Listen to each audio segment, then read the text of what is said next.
السلام عليكم ورحمة الله وبركاته. النهاردة حابب أتكلم عن مجموعة أخطاء للأسف كنت بقع فيها وأنا بدور على شغل، وللأسف كانت بتضيع عليا فرص كتير جدا. الأخطاء دي كانت ممكن تكون على مستوى السي في بتاعي، أو حتى وأنا جوا انترفيوز، أو كمان وأنا بدور على شغل. علشان كده حابب أتكلم عن الأخطاء دي بشكل مختصر وبسيط، بحيث لو حد عنده نفس المشاكل دي يحاول يشتغل عليها ويحلها. فخلينا النهاردة نبدأ بأول جزء اللي هو الجزء الخاص بالسي في. اول حاجه، موضوع الادرس بتاعي.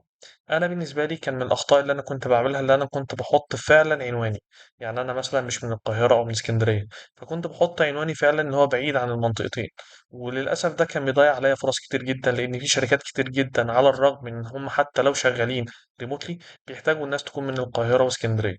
علشان كده حليت حاجة زي كده بإني بقيت أشوف أقرب مكان ممكن فعلا أكون مقيم فيه في القاهرة أو اسكندرية، وفعلا ممكن أنقل فيه دايركت. كنت بحطه في العنوان بتاعي بناء على الجوب اللي أنا بقدم عليها. في اسكندرية مثلا بحط العنوان بتاع اسكندرية، وفي القاهرة بحط العنوان بتاع القاهرة. فده كان حل المشكلة دي بالنسبة لي. الخطأ التاني إن أنا كنت سايب السي في بتاعي من غير أوبجيكتيف، وبالتالي أي حد بيفتح السي في لازم يقرأ السي في كله. الاوبجكتيف بيساعد جدا في حتة ان هو بيكون ملخص للسي في. هو بيعرف اللي بيقرا السي في ده انت مين وسكيلد في ايه وبتدور على ايه. فكونك تعمل اوبجكتيف مختصر وفيه البيانات دي بشكل واضح هيوفر على حد ان هو يقرا السي في بشكل كامل. مجرد ان هو يشوف الاوبجكتيف بشكل كويس ممكن فعليا يدخلك البروسيس على طول. الخطأ التالت إن أنا السي في بتاعي كان أكتر من صفحة. أنا كان الخبرة بتاعتي لسه مفيش، كنت لسه مجرد فريش متخرج، وفي نفس الوقت عامل سي في أكتر من صفحة.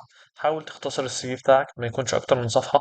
بلاش تتكلم في حاجات كتير ملهاش علاقة بالسي في وحاجات مجرد كلام وخلاص. حط الحاجات بشكل فوكس على الجوب تايتل بتاعك، الحاجات اللي أنت محتاجها، بس الحاجات اللي فعلا صح، اللي فعلا الشخص اللي بيقرأ السي في محتاج يقراها. النقطة اللي بعد كده وكانت من المشاكل الكبيرة جدا إن أنا أي حد كان بيقرا السي في بتاعي مش عارف أنا بدور على إيه. أنا مثلا كنت حاطط إن أنا اشتغلت أندرويد واشتغلت فرونت إند واشتغلت باك إند واشتغلت حاجات لها علاقة بالنيتوركينج وحاجات كتيرة جدا. أنت محتاج تكون مركز.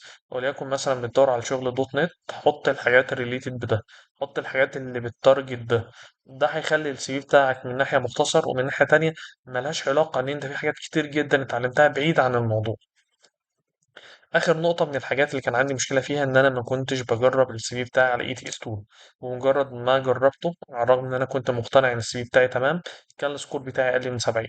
بدات اطور في السي في بتاعي واحده واحده واجرب على اكتر من تول، واشوف اكتر من ريكومنديشنز التول دي بتديها، لحد ما فعلا الحمد لله السي في بتاعي بقى السكور بتاعه فوق ال 85. الخمس اخطاء دول ضيعوا عليا فرص كتير.